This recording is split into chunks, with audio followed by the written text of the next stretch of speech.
আজকের recipe পাস্তার recipe. আপনারা ঘরে বসেই রেস্টুরেন্ট স্টাইলে কীভাবে পাস্তা তৈরি করে নিতে পারবেন, আজকে আমি আপনাদের সাথে সেটাই শেয়ার করব। বাই দ্য ওয়ে, আমি মুক্তি, আপনারা দেখছেন মুক্তিস ব্লগ। পাস্তা বানানোর জন্য আমি এখানে 2 কাপ পরিমাণ ময়দা নিয়েছি এবং একটি চামচের সাহায্যে মাঝখানে গর্ত করে নিলাম। আপনারা হাত দিয়েও গর্ত করে নিতে পারবেন। এবং আমি 2টো ডিম ব্যবহার করব। বালি সিমেন্ট যেভাবে মিক্স করায় আমি ঠিক একটা ডিম দিয়ে প্রথমে সেইভাবে মিক্স করে নিব। ওইটা মিক্স করার পরে আরেকটা ডিম দিয়ে দিব এবং এইটা দিয়ে ভালোভাবে মুছে নিব। তারপরে যদি জল লাগে আপনারা বুঝে বুঝে হালকা হালকা জল দিবেন, বেশি জল দিবেন না। ভালো মতন চটকায় ময়দা ও ডিমের মিক্সারটা ভালোভাবে মুছিয়ে নিতে হবে। একদম রুটি ও লুচির ডোটা যেমন হয় ঠিক তেমন নরম হবে,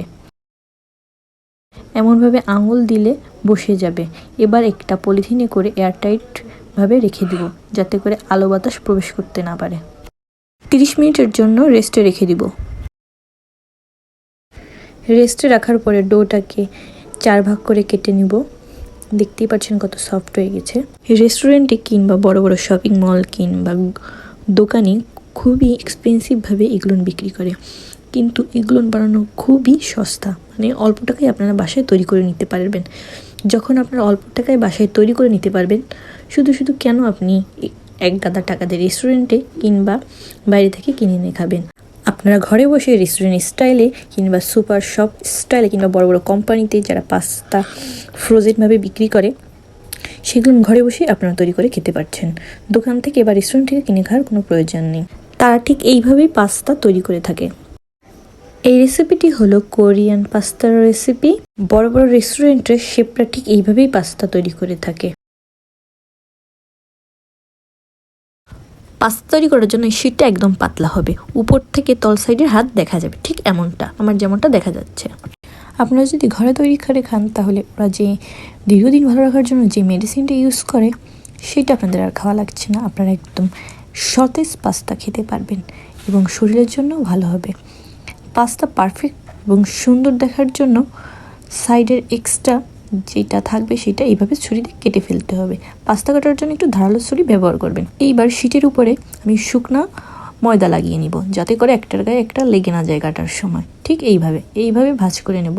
ময়দা একেবারে কম লাগালেও হবে না, আবার বেশি লাগালেও হবে না। ময়দা কম লাগালে লেগে যাবে এবং কাটার পরে খুলবে না।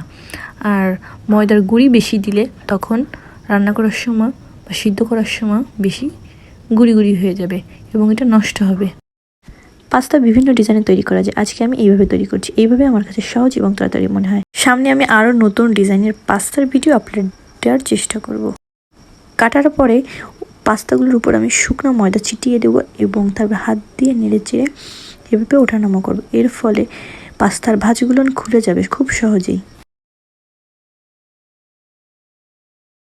এটা সেয়াই পিঠার মেশিন দিয়ে কীভাবে আপনারা পারফেক্টভাবে বাসায় নুডলস তৈরি করে নিতে পারবেন, আমি তাই দেখাবো।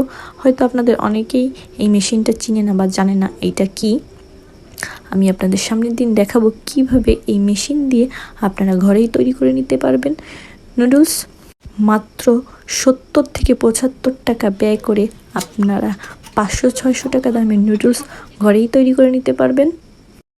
আজকের ভিডিওতে আমি আপনাদের দেখিয়েছি আপনারা রেস্টুরেন্ট স্টাইলে কিংবা বড় বড় সুপার শপ কিংবা বিভিন্ন কোম্পানির মতন কিভাবে আপনারা ঘরে বসেই পাস্তা তৈরি করে নিতে পারবেন। এমন নতুন নতুন রেসিপি পেতে আমার চ্যানেলটি সাবস্ক্রাইব করে পাশে থাকুন। ধন্যবাদ সকলকে ভিডিওটি শেষ পর্যন্ত দেখার জন্য।